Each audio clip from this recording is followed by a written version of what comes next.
You're listening to Creativity Unconfined. Stay tuned to learn about how the arts unlock the doors for those who are imprisoned.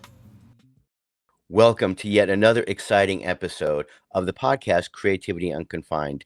I remain, as ever, Dave Gussack, the director for the Florida State University Institute for the Arts and Art Therapy with the Imprisoned. And today we have a very special guest. We have Berto Lule, who is an artist out of Southern California, who is currently a doctoral student at UC Irvine. But before all of this, before all of his creations, he also spent 13 years within the incarceral system in California Department of Corrections. So I could go on and on about all of the wonderful things that Berto does, but essentially I'm going to bring him out and have him tell his story. Welcome, Berto. It's so good to have you here. Thank you so much for agreeing to come to our program. So essentially, tell me how we got here. Okay. Yeah. Thank you for having me. Thank you for having me. Let's see. How did we get here? Uh, we'll start all the way at the kind of, I guess, maybe the beginning, which Please. was it was a altogether a 20-year term Mm, in sentence to prison in California in mm, 2003. Me and another person were arrested and charged with a murder. And through the court proceedings and all of that, the in my personal case, that charge was dropped because I mean evidence showed that I didn't have mm, anything to do with that part. I mhm, still kind of had a pretty long list of felonies that they had charged me with, and which I was guilty of. Yeah, and I was sentenced to about 13 years in state prison. But while I was in prison, I ended up catching a little more time because I guess I can just explain it as I was still being very combative with myself, with the world. I ended up getting a little more time added to my sentence, and I ended up staying more than expected. A lot of people will probably wonder, like, why would you do that? But like, yeah, it happens. It just happens in prison. All sorts of situations can place you into uh, even uh, even more, I guess, harmful situations that you yeah. originally thought. I ended Well, up catching a second strike in prison. oh, okay. Um, and yeah, I ended up doing. I had ended up having a longer stay than I should have. Ended up Mm. paroling after about 13 years in Yeah, you 2016. had said you had done a 13-year sentence, or you were sentenced to 13 years, and you had done 13 years, and I was confused. I had worked out in the California prison system for many years, and we understood that when somebody comes in, they will automatically have, they're expected to do two-thirds of their time. A third is held aside for them to use for, um, you know, just basically for good time and whatnot. And Yeah, then if you're working, you do half time. So normally, if somebody comes in with 13 years and if they keep their record clean, they do 6.5 years.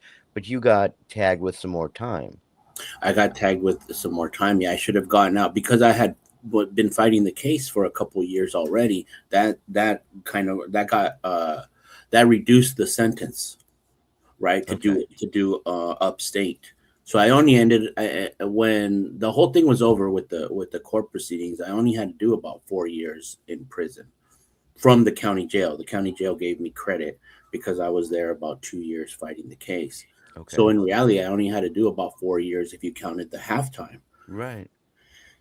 And It's. so yeah, Mm, I got in trouble in prison, which is something that I'm always trying to talk about, especially when I go into these facilities. That you don't, it's something that it just it can happen to you, or you can place yourself in that situation. For me, in my case, I really just was one of those types of people that I placed myself into this situation where I ended up getting a little more time added to my mm, sentence, and it wasn't a little bit. It was, I think, at the time, it was an extra 8 years added to the wow. four added to that the sentence where I only had half time. They added Wow. 8 more years, and so I ended up doing about it was a little more than 13. It was almost maybe 14 years. Yeah, But then you got out 10 years ago, this past May. 10 years ago I got out. Yeah. Just celebrated 10 years of Yeah. freedom. I always tell people that they should like if they still intend to like go back to their old lives, because a lot of people they do that. I mean, they do their time and then they go back to the life they had, and they Yeah. no changes were made, and they like who they are, which is I'm not sure if they like what they do, but they don't make the effort to make the change sometimes. Yeah. And it's a big challenge to like reinvent yourself, especially in a place like prison.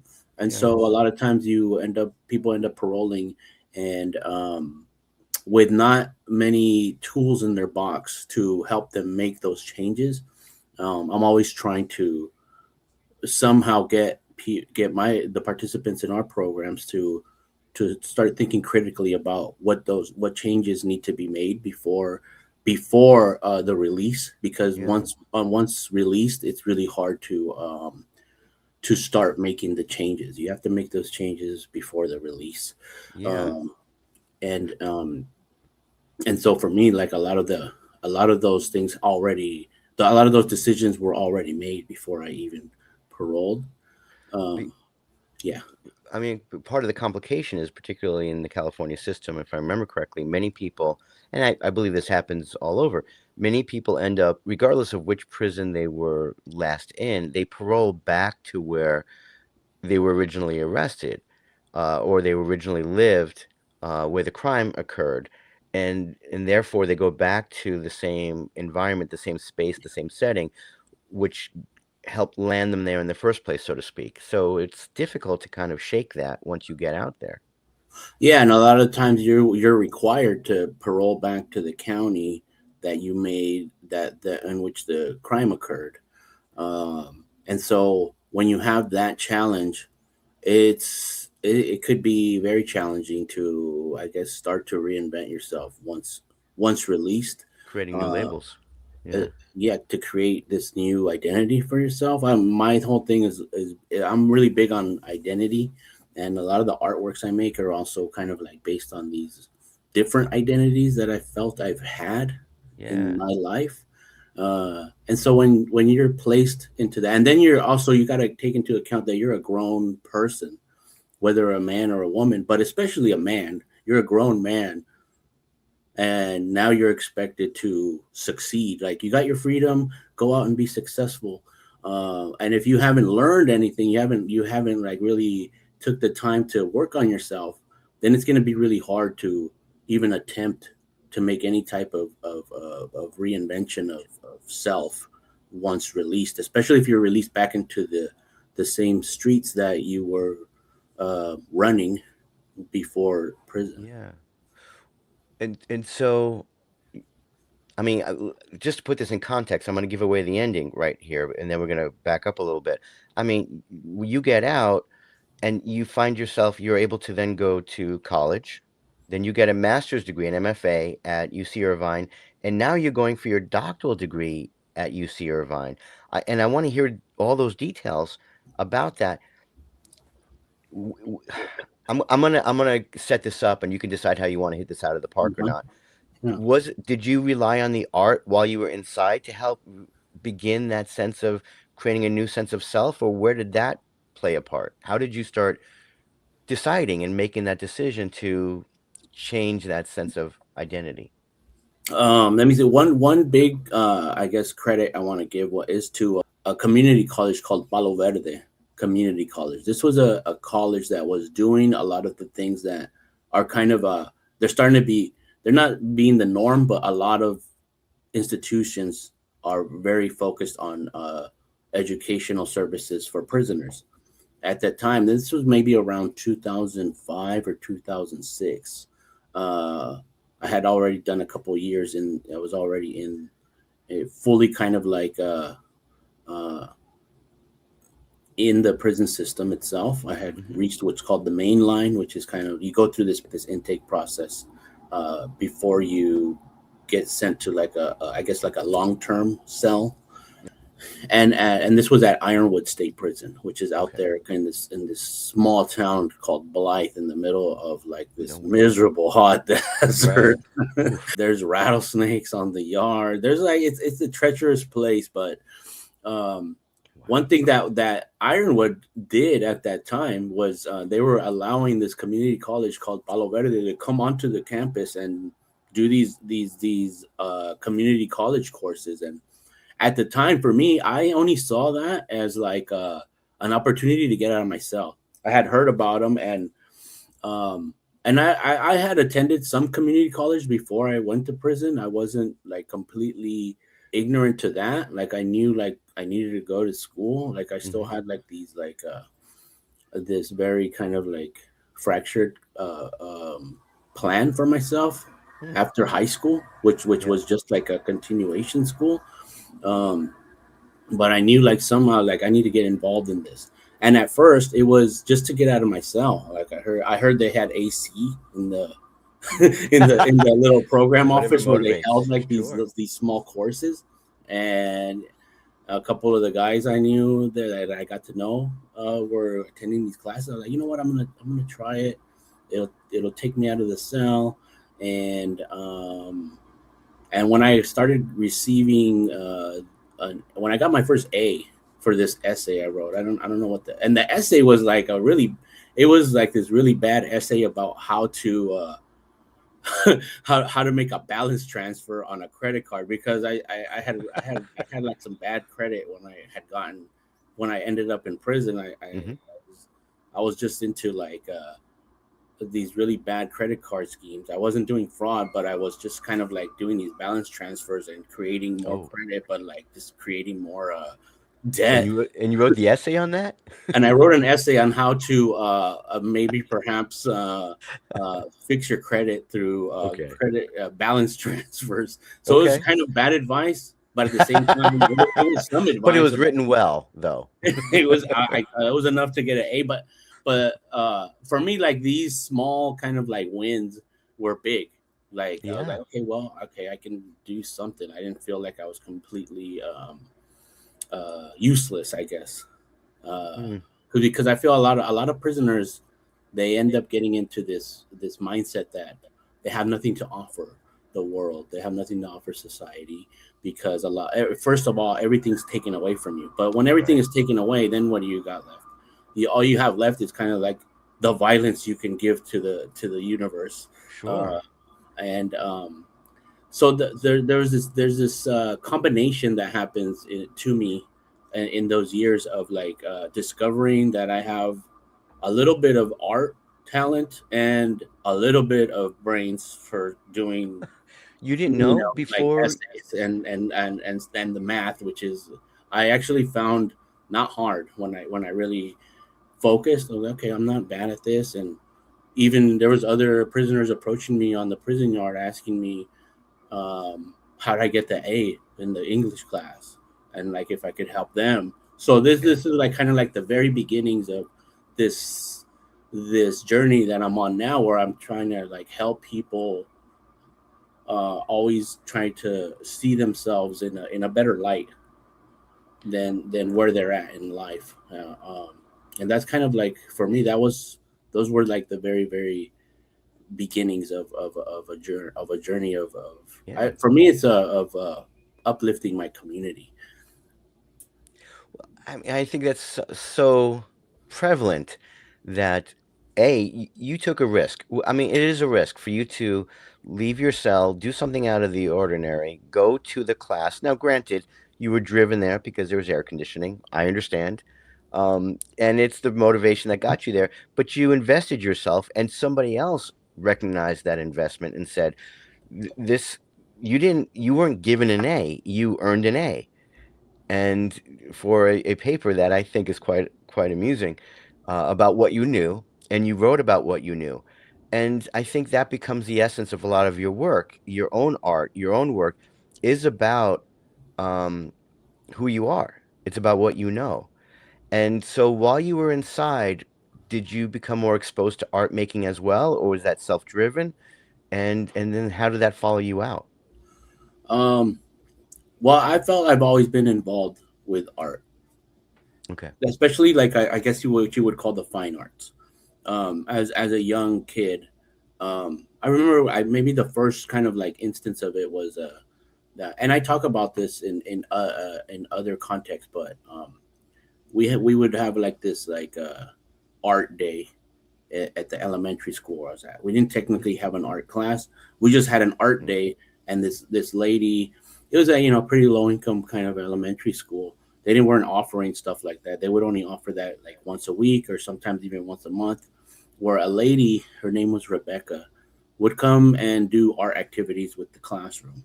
Mhm. That was my favorite part of Wait, the this is whole. elementary school? This is Pretty elementary school, much. and you remember her Oh name. yeah, I It's remember Rebecca.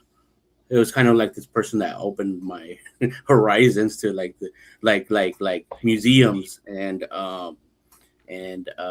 art galleries and stuff like that. So I always had that in my mind as a very young person, working with clay, especially. mhm. I'm not good at clay, so I don't do artwork in clay right now. But I remember it was like kind of like the first medium that brought me to this kind of like world of the arts, with a capital A. Yeah. I remember, like, I specifically remember because I had written this poem, and Rebecca's like, you know what? They're having this thing, and if you can read it there, that would be so cool. And it was like at the public library. And I grew up in a town called Santa Barbara, which is a Mhm. little north of Los Angeles. Not exactly the crime capital of the world. But there's areas of it that are a little bit more forgotten than others. Yes, yes. And But whenever I bring that up, people are like, "Oh, you're from Santa Barbara, like you're rich. You must be Well, like, that's because of that horrible soap opera that was in the 90s. So Yeah, we, yeah." So people remember it by that. A lot of people remember just that town from that show, but they assume certain things. Like for yeah. me, I always have to explain it in very simple terms. I would say, you know what, like if you know Santa Barbara as being like the super rich place, right? And they're like, yeah, and like, well, a lot of those super rich people, they need people to maintain their garden. I Yeah. was that person's kid. Okay, we didn't have nothing. We didn't have like a lot, and I was, my parents were undocumented. A lot of my artwork focuses on the undocumented and stuff like that, and the experiences of having this relationship of somebody that is undocumented and could possibly be taken away from you Mm, at any moment. Because in the 80s, it wasn't much different than it is now. But they didn't call it ICE; they called it La Migra, and mhm. these people would show up in cars and take you away. Yeah. It's not like That's a scary. dynamic that is new to me. It's been elevated, but I don't feel it's like it's a new thing. Like I've always needed to deal with that especially as a child. You learn to deal with these things or these Yeah. dynamics that could happen at any moment. Um, but but yeah, so I would always like have to explain to people like, oh yeah, we didn't really grow up with much. Um, but um, but Rebecca asked me to do this poem, and I did. I went to the public library, and it was like an art show, and I guess I was the only one that had to read it. Like I didn't know like it was that serious, Oh, and I had this huge audience, and I just read this like very surreal poem that I'd written. I don't really know the details anymore about it, but it was really weird. Other than it was really weird. weird. That's the How word old, she used. That's why I was like, okay, it must be. It was how like a old were you dream. then? I think I was like in third grade, so I was like Third grade? probably And you're like writing surreal poetry. yeah, and I knew what surrealism was at that Yeah, time. that's a little precocious. You got to admit. Yeah, I mean, so I always had that kind of like this kind of perspective of the fine arts, right? Yeah. And I'm talking about in terms of art history.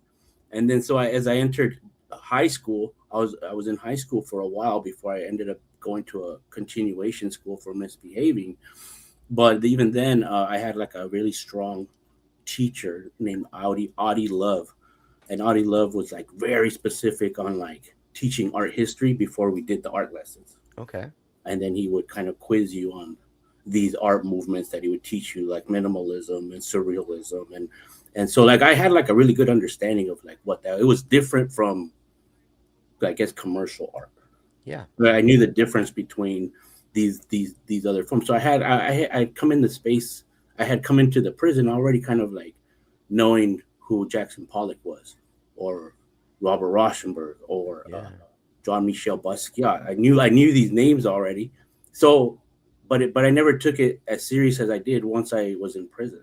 Mm. And so I started kind of like asking my family to send me like art books, and stuff like that. I started to get into like figure drawing and still life.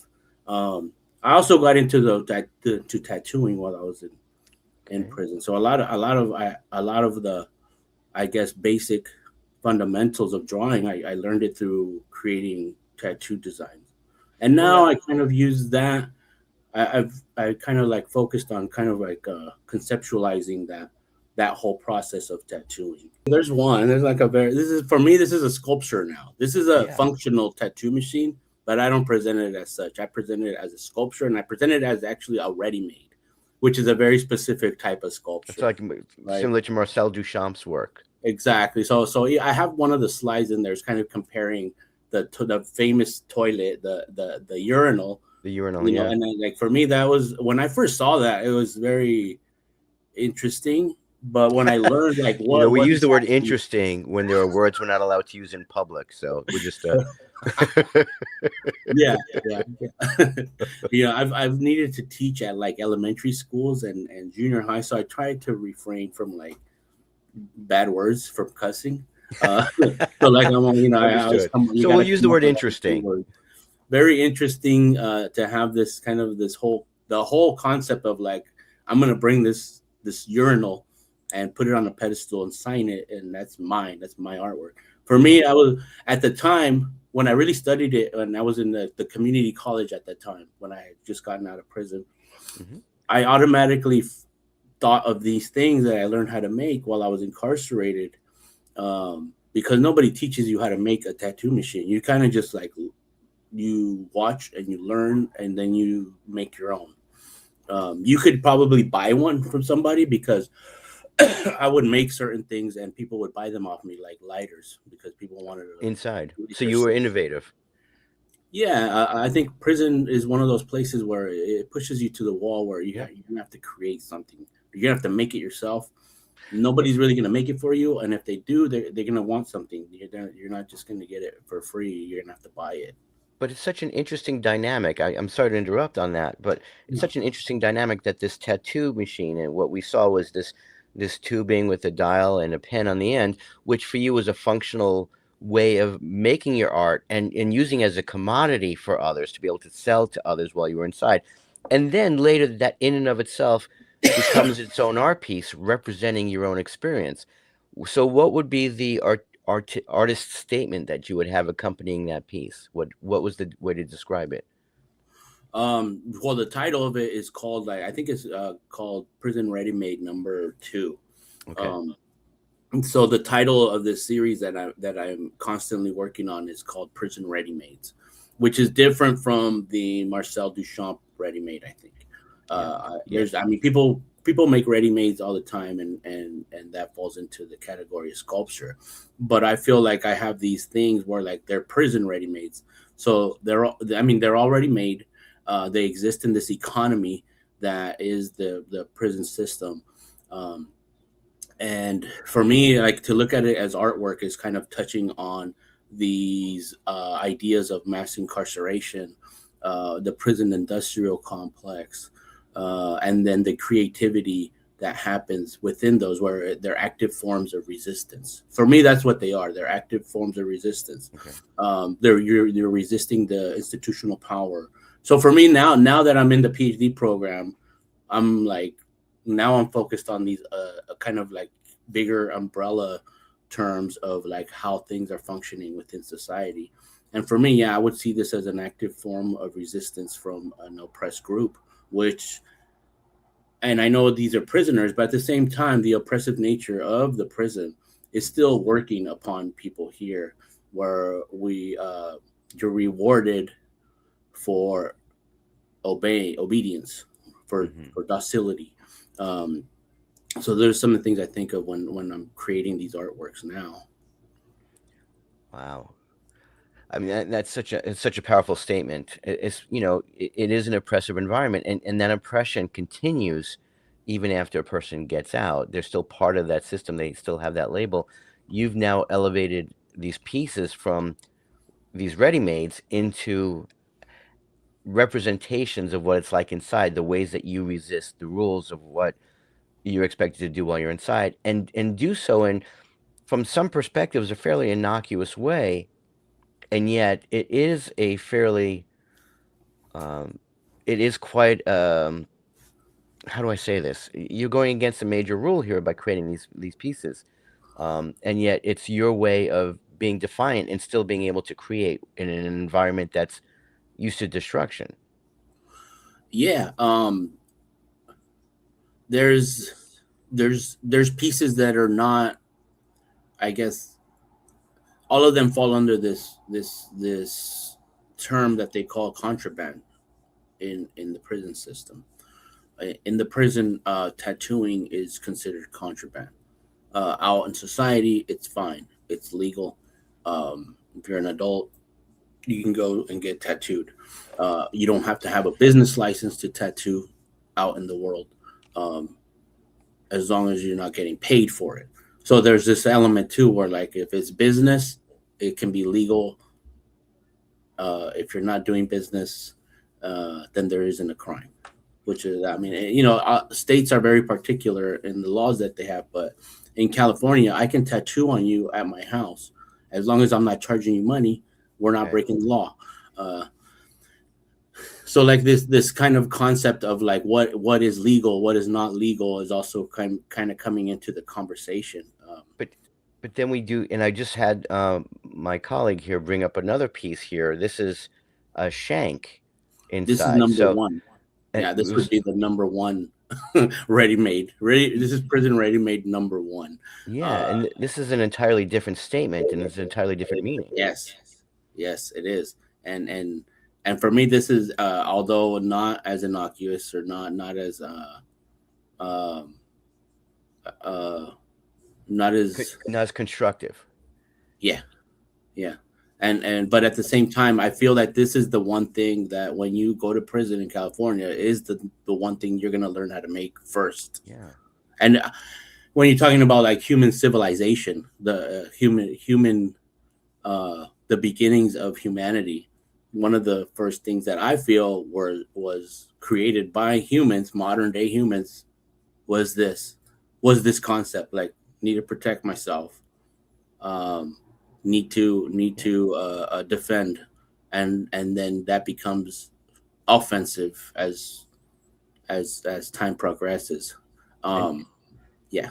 and it's become, now you've moved it from an act of violence to an art piece as a way to represent your own experiences.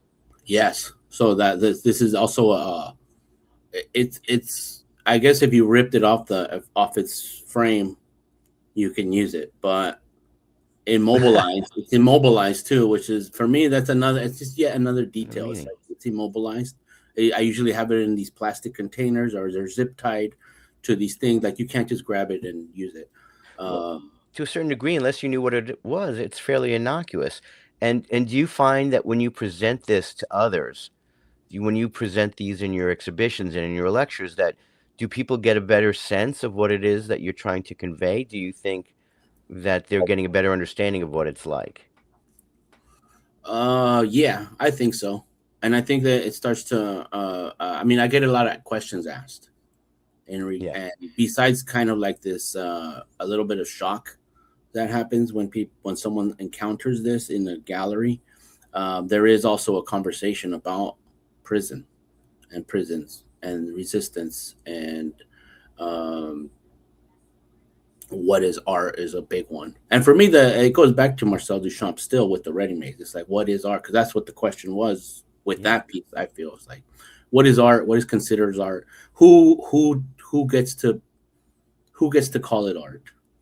Who is privileged enough to say what is and what isn't art, is also kind of at play here. it, it's such a powerful statement.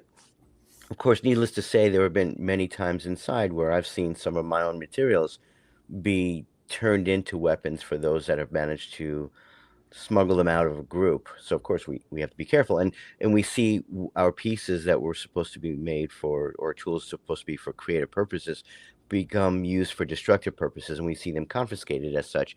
And yet for me now, this turns that up on its head, and you've kind of gone the other way and made this piece into an art piece, and it's got its own elegance, it's got its own minimal quality to it, and it's almost innocuous until you recognize what it's used for and how it's used. Yeah, yeah. So that all kind of plays into it, or these are all things that I've thought of a lot. And so, with ready mades, and minimalist things, the thoughts, your thoughts or your intent start become just as important as what is being presented. And for me, that's really important too, in regards to like thinking critically. Yeah. But you've also put together mannequins. I believe they're mannequins. Can we bring up one of the images of some of the clothing that you have here? Um, the This intention here. This is done in a, or you've done this for a gallery in Santa Ana. There's a Yeah. couple of these. What's the intention behind these pieces? Again, from an innocuous observation, it's somebody wearing a green jumpsuit with another art piece in the background I want to get into in a little bit from your investigation series. But what is this piece here? Um, this is something that this is also an ongoing series, but it's something that I get asked to present a lot. I have a couple of the mannequins in a couple of shows now.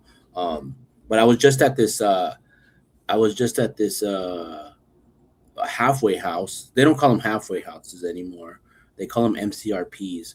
And I forget what MCRP stands for. Sorry, but it's like a men's. It's a place where you go. It's like an in between place between society and the prison. Especially if you're a lifer, you can't just like get released. You have to go through a process of Like a reentry. surveillance still, right? And Mm. so I was just this. But it's still a transitional facility. It's a It's a transitional reentry process. transitional Yeah. housing. And Yeah. I was just at this place in LA called Amity Foundation, and they had me come and speak, and I used this presentation as well, to talk about some of the artwork I do. But when I was clicking through the slides to make sure I had everything ready, there was a couple guys kind of cleaning up for me right there and setting up. And one of them walked up, he's like, "Oh, cool! Is that your clothing line?" They didn't know what I was there for. They just Right. kind of like saw me kind of like working this out. I think they saw the green jumpsuit, and then one of them's like, "No, stupid! That's like the jumpsuit they used to clean the parameters around certain prisons." I was like, "Yeah, that's exactly right." But it was very interesting, and it's right on the head when the guy said, "Is that your clothing line?" Because that, for me, like that's exactly what I'm trying to present here, where like there's like this very comfortable intersection of retail and the prison. So that's kind of like what I'm exploring here. And a lot, and even like the gallery or the museum, they Hmm. have this quality of presentation where they're trying to sell you something, or they're trying to they entice you to come in, especially at the mall. So like for me, it's like when I explain it, I'm like, imagine if the mall and the prison had a baby. This is what it would look like. They're both these institutional forces that are constantly working and flexing their power upon us.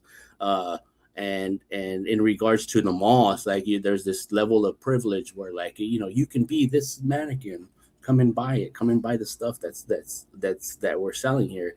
And but in regards to the prison, and so at the beginning of the slide presentation that I sent you, I do have like my theory, or like my dissertation Hmm. is embodied carceral aesthetics.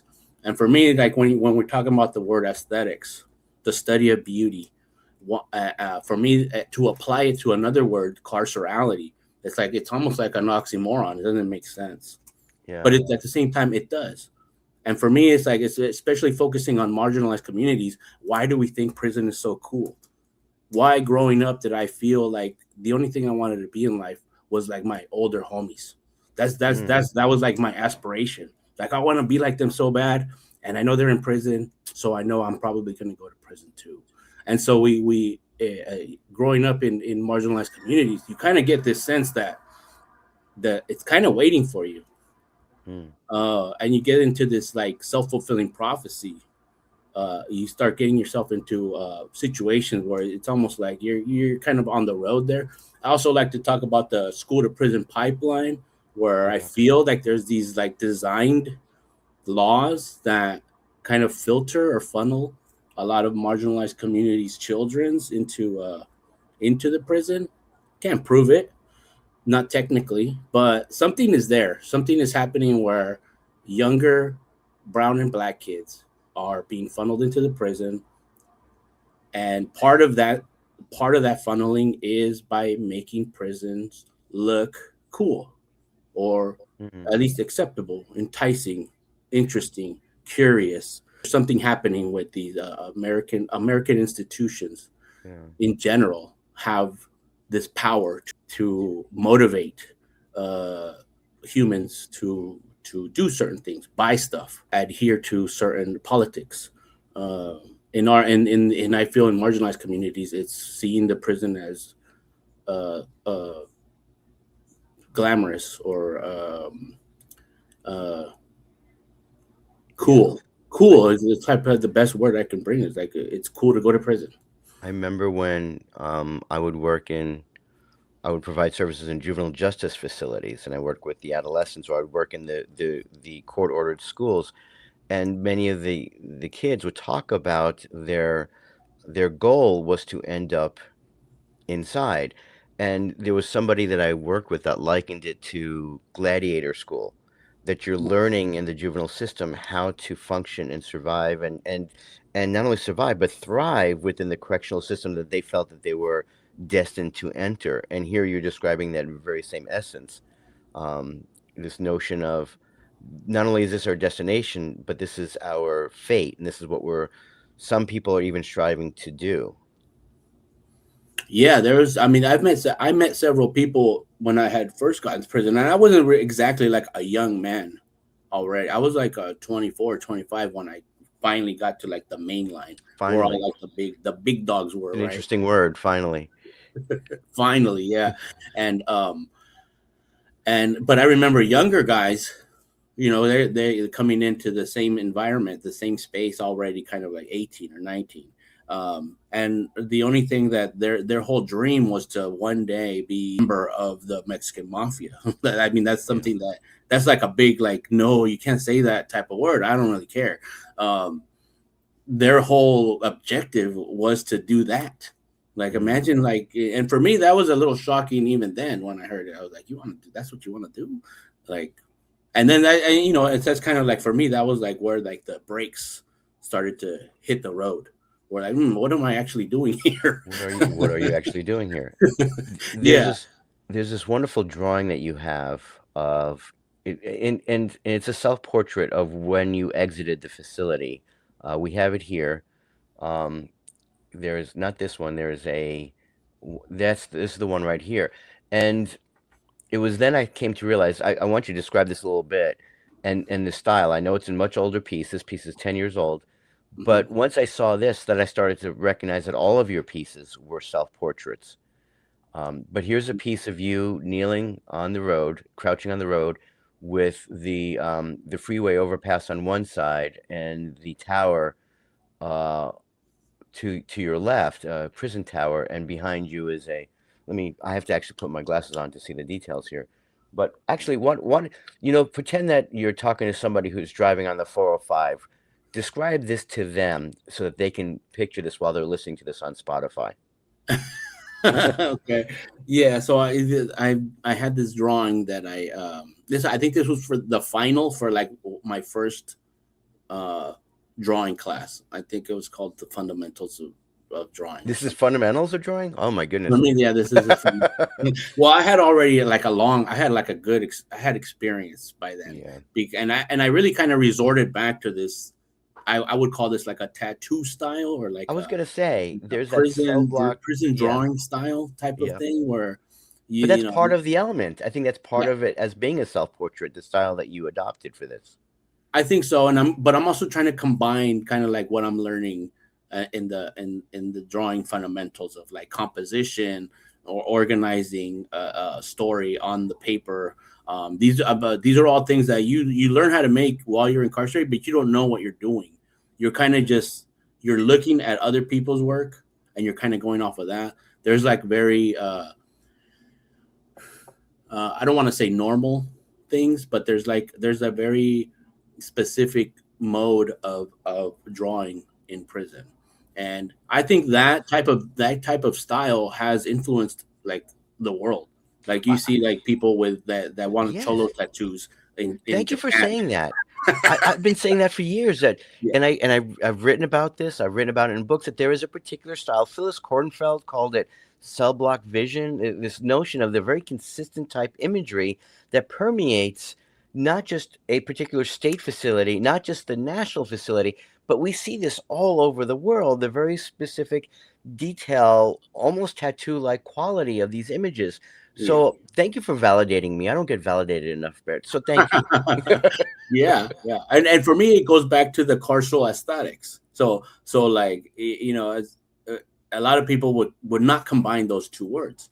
Like one is about the study of beauty, the other is prison. But I feel like there is these things that we are very attracted to that have to do with incarceration. And for me, it's more like it's a theory now. It's a very abstract kind of a theory now where we can get into, and it starts to kind of speak on other points or other disciplines of society itself. But I'm trying to combine like this tattoo style that I have with this fine arts kind of like study that I'm doing at the time in the community college. So I'm trying to organize it in that type of way. I would say like the older me before doing this would kind of throw in more images to really like it was what we could call a collage to really collage it. Okay. I'm not Okay. sure if that's happening here. For me, this is I'm trying to work with like perspective. I'm trying to make things go behind other things, but I'm also trying to throw in these very like philosophical kind of questions uh, about who or what is um, in the background of our lives. Yeah. So if I were to explain this, it's kind of like me. I'm kneeling or squatting in that kind of like a prison style. This is like a prison. This is actually the from a prison picture. I have this Mhm. picture. They allow prisoners to take these pictures of themselves every now and Really? then in the prison, where like a photographer comes in. You take a picture, but everybody has like these very uh, specific poses to do to take these pictures. But I mean, I call it a prison style picture. But I'm kind of like squatting. Trying to look as like as proud as I can about like who I am and what I'm doing and stuff like that. But I'm kind of like in this pathway, and then I'm squatting in this pathway, and to the right of me is the prison, like, Mhm. and it's represented by a prison tower and kind of like this barbed wire fence. And on the other side of me is the freeway. And talking Mhm. about the 405, the Yeah. freeway for me has always been this representation that it's a freeway. You can go wherever you want. You get in your car and you can go. You can go far. You can go as long as you have gas. You can go anywhere. Depends what time of day it is. Sometimes you're just stuck there in the parking You- lot, but I You'll get be what you're saying. and you'll be stuck in the 405. I think they call it the 4 and the 5, meaning you're going 4 or 5 miles an hour. Yeah, you're either going 4 or you're going 5 miles an hour. That's why they call it the 405. That's funny. Oh, I hadn't heard But that. underneath the bridge is like kind of like the name of my neighborhood where I'm from, which is Goleta, the city of Goleta, which is right next to Santa Barbara. It's kind Mhm. of like Santa Barbara is kind of like grimier little brother. Uh, Mhm. I think UCSB is there. Oh, Technically, it's called Isla Vista, but it's still part of the city of oh, yeah, Goleta. a little bit. Yeah. Um, but the freeway for me at the time was this representation that I'm free. I'm on a freeway now. I'm free. I'm free from the prison. And then above it all kind of in the sky is this kind of a skeletal type figure, but wearing like judge's robes, which is for me was the all-seeing judge. Mm. She could also be death, but it's also kind of like enlightened with this halo of like a saint. So there's like a lot of symbolism happening there with that figure, which is also holding a judge's hammer, the little wooden hammers that they have. And for me, it's kind of like there's a lot of thoughts happening here. Where like, is the prison waiting for me? Also, there's people inside of the tower kind of observing. Am I gonna go back to the prison? Am I gonna get on the freeway and take off and do whatever I want? And I'm kind of just still kind of proud that I'm still in between these two things. But this was like a very kind of like focused, critical thinking I'm doing here. Remarkable. There's another screenshot here. I'm going to add another piece here. Tell us what's going on with these, because they're quite provocative, and of course, one of them, I believe, one is the tattoo of the amongst the scream, and then there's that piece to the left. Describe what I'm looking at here. Um, Let me see. So the painting is called Goleta Beach, and it's again like there's similar things happening here. Like we still see the freeway. Um, Goleta is known as kind of like a beach town. It has like this pier, and that's known as the Goleta Pier. I got arrested there a lot of times as a young Mm. young person, uh, and it's kind of like these two guys just hanging out at the beach. And you know they don't really have beach clothes. They have kind of like these very specific kind of a wardrobe. Like one's wearing a black hoodie, and one of them is throwing up their gang sign. The other guy's just kind of hanging out with his hands in his pockets. Um, has like a gun on his waist. Uh, but it's kind of the very psychedelic or surreal kind of scenery. The sky is like a lime green. Yeah, the Um, colors are, yeah. the colors are crazy. I think it's because I spent a lot of time kind of on drugs in Goleta Beach, Okay. and it was kind of like a very surreal place. And I think a lot of times in marginalized communities that the drugs are so rampant that it is kind of like it becomes a surreal place for the people that live there. Mm. For the people patrolling it, like the police, it's not really a surreal place. It's a place where they go and do their job, which is arrest people. And then the other civilians that are trying to make it out of these places, it's also not a surreal place.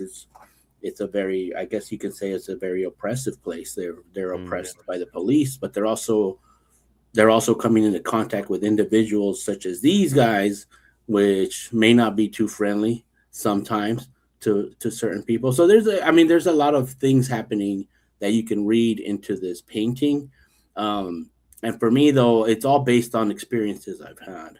And you're right, a lot of times they're self-portraits. Yeah. Now, I don't know which one of these two is me, or maybe they're both me, Maybe they or both are, maybe, right. or maybe they're just figments of my imagination. But they are kind of based on these very real experiences that I've had and how I would perceive the world. Well, Um, I think it's a wonderful juxtaposition. The colors themselves are quite garish, and it has it's just it throws this image into your face that on first glance you're seeing something like you're saying, very psychedelic colors, very bright. In some capacities, this would be quite welcoming in a lot of ways, and yet in the composition, it's very much in your face, which I think needs to happen for these types of imagery. Does that make sense? I think so. I think there's like I- there's It's there it's is just kind of this idea of and where like I'm kind of stuck in this place, or I'm always kind of like in the liminality, or in the in between of like glorification and critical thought on the situation. It's hard for me to criticize it, and it's hard for me to glorify it. And I think like working in that mode is interesting. what do you mean by interesting? Um, Whereas I need to deal with it. I'm dealing with it, but this is how I'm dealing with it. I'm I'm focused on the situation, and I'm focused on the situation from both sides. From like, being in a gang is bad, or and but if you were telling a gang member that, it's like, well, that's all I have. This is my family. How are you gonna tell me it's bad? How are you gonna say It's like my friends are like, how are you gonna say like my friends are evil people? But and sometimes people do evil things, but it's like, and you're constantly dealing with these with these forces. I think growing up too. and you've got this juxtaposed against amongst the scream to the right. It's almost the same expression as the figure on the left that has the gun in his belt. I mean, the gun in his belt. Is this a tattoo that you've created of Edvard Munch's The Scream, or This well, I mean, this the client wanted that. She had brought this painting. I was like, oh, this is fucking great. Sorry, I didn't mean to cuss it's right now, but okay? that's kind of like It was interesting. my first reaction was, yes, yes, let's do this. Let's do this. It's It gave me an amazing. opportunity to work in color, which is I rarely do, because most people, they want kind of like that black and gray tattoo, like that, Yeah. like that style. Um, and for me, a lot of my clients don't really ask for color, but when they do, I get very excited. I love working in color. It's basically like um, a rendition of it, but in tattoo form, and It's it ended up beautiful. healing very well. It still looks like that. It was laid. The ink was laid in very well. But for me, yeah, it's like, okay, yeah, I know Monk. I've known this painting since I was like 10 years old. Sure. And we could all relate to it with that, again, the garish sky that's coming down and overwhelming. We could almost hear the sound, similar to the piece on your far left. If anyone has ever been in the freeways on those beaches and those areas, you can hear and smell what exactly you're putting out there in that image. I think it's brilliant. There's another graffiti piece here. This one right here. Um, is this one of your pieces? Is this Yeah, or yeah, I so? did. I did that in 1999, I think. Oh, so this was before. This was Um, before prison, so this was the artwork I would make before prison, and it was really, if it wasn't illegal, it wasn't art. That was like my attitude, which was not a good attitude. Um, and as you can see, I would spend a lot of time under bridges, like wow. a troll that lived under the bridge. Because for me, these were the places where I was like safe, I was safe to do stuff here. I wasn't doing like things that were like super like illegal, but I would graffiti up the place. I would drink beer. Like, this is like, when you talk about the margins, you know this is like Yes. a very good example. This is like how you exist in the margins. Well, in this is brilliant, and I could talk with you all day about your incredible work, but eh, and I say but, I should say and, we only have about maybe 6 minutes left. So what I want to get into is Yeah. your trajectory, because I think your work is amazing and your examinations are quite uh, valuable and important. So you went from the community college while you were inside.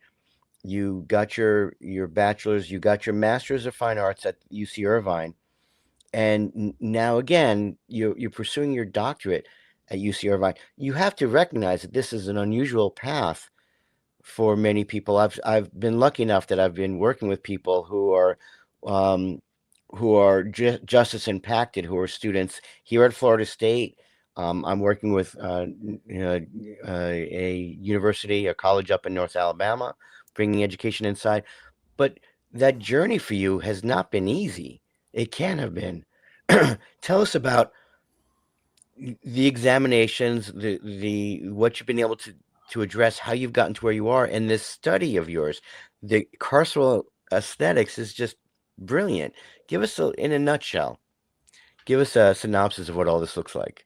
um yeah, so I got the bachelor's from UCLA, but when I was in the community college, I chose art to be my major. I did the work. I focused. I completed all the transfer eligibility credits. When I applied to UCLA, I applied to UCLA and several other art schools, well, or institutions that had an art school, such as, the UC. I was really focused on the UC system, Okay. um, because I feel that they had like maybe more. interesting art programs at the time. Okay, I went to And Cal State University of Long Beach, but that's fine. Go on. Cal State Long Beach has an I'm amazing teasing. Yeah, I art went there, but no, I'm program. just teasing you. I was in an art show there recently, and Okay. called GLAMFA. They call it GLAMFA, um, which is the Greater Los Angeles Master in Fine Arts, something like Yeah. that. Okay. But yeah, amazing program there. But when I got accepted to UCLA, oh, I had also applied to UC Berkeley though too, because Oh, for some reason I had it in my head that those were the best.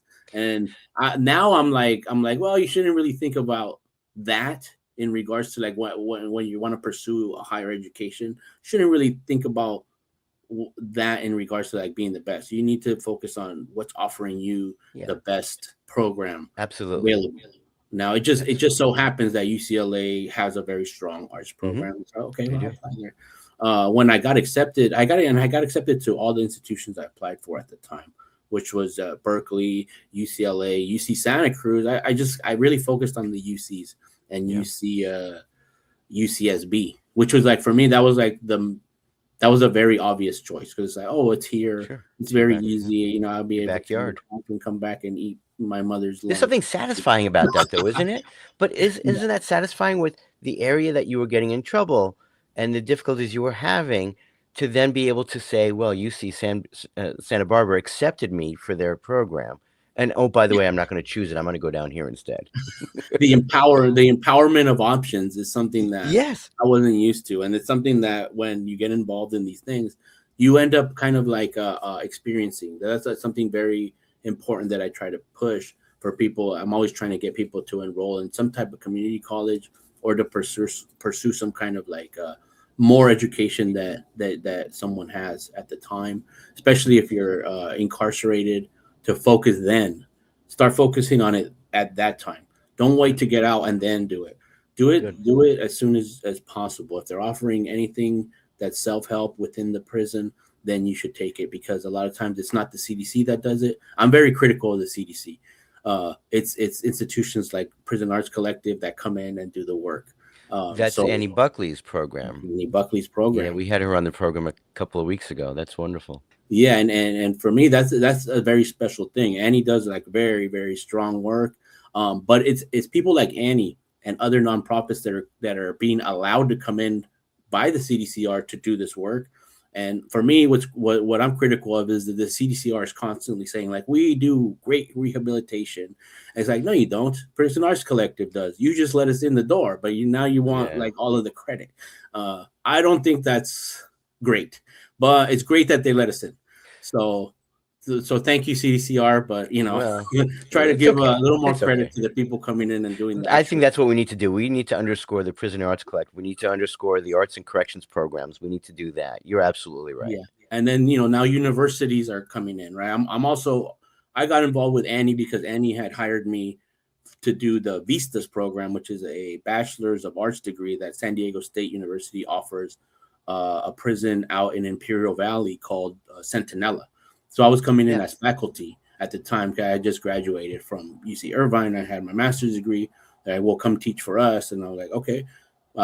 It was a long commute though, and I did it for about a year. But it's like, oh, it's like after I got my involved in my PhD program, I can't make that commute anymore. Otherwise, I'd probably be still teaching there because they But have a your great program. PhD. I mean, your PhD. I know I'm jumping around, but because I want to make sure we get some of this really important work out there. I think that your PhD focusing on the incarcerated aesthetics or the carceral aesthetics, it hasn't really been examined like this before, and I think it's so. I think it's incredible. I don't quite know the words for it. Tell us about how that evolved and how your advisors accepted or recognized that value of that and where you're going from here. So my PhD is an emphasis on culture and performance studies. It's Hmm. out of the World Arts and Culture Department at UCLA, which focuses on and dance. I can't leave out dance. So it's World Arts and Culture and Dance, and so they're Hmm. very much focused on performance studies. But their philosophical degree also emphasizes research into And I think the best way to describe it is like there's like this intersection of sociology and politics and art. Like what's at that intersection? For me, I was like, this is exactly what I'm trying to study here in regards to like I was already doing the work, but when I saw that PhD, I was like, I need to apply for this because I felt like there was more work that needed to be done in regards to like, okay, I know I have a good amount of experience in the art making, but I have all these questions still, and I'm still trying to learn, and I'm still trying to kind of research stuff. And for me, like the big question was, are these arts programs helping people upon release? And that's like the kind of the focus of my research project of my dissertation, carceral embodied carceral aesthetics, is also involving the reentry process. Like if you took educational programs while incarcerated and arts programs, how are they helping you upon release? Because I feel like the data there could be more data on that, and I'm gonna read. And for me, it was like I can't find a lot of the data on this. You know what? I think I gotta just go and get it, and that's kind You of have to how create I it. kind of convinced So myself. You know what? where are you in the dissertation process right now? I just completed my first year, so I'm not even close to it. Okay, no. This is the All I promise you're going to developed make. was a title, which is This is the promise you're going to make. I'm going to make sure that we get this on the recording. When you are done with that dissertation and it's full, first of all, you're going to let me know every step of the way that you're doing this. When it's done, you're coming back onto the program and you're going to tell us all of the results and all the discussion parts of that dissertation. We're going to I'll have it be here back first. to promote my book because Yeah, that's what they absolutely. want. They're going to want a book. Like This that's needs to be a book on a the PhD incarcerated requires a carceral. This is brilliant, Berto.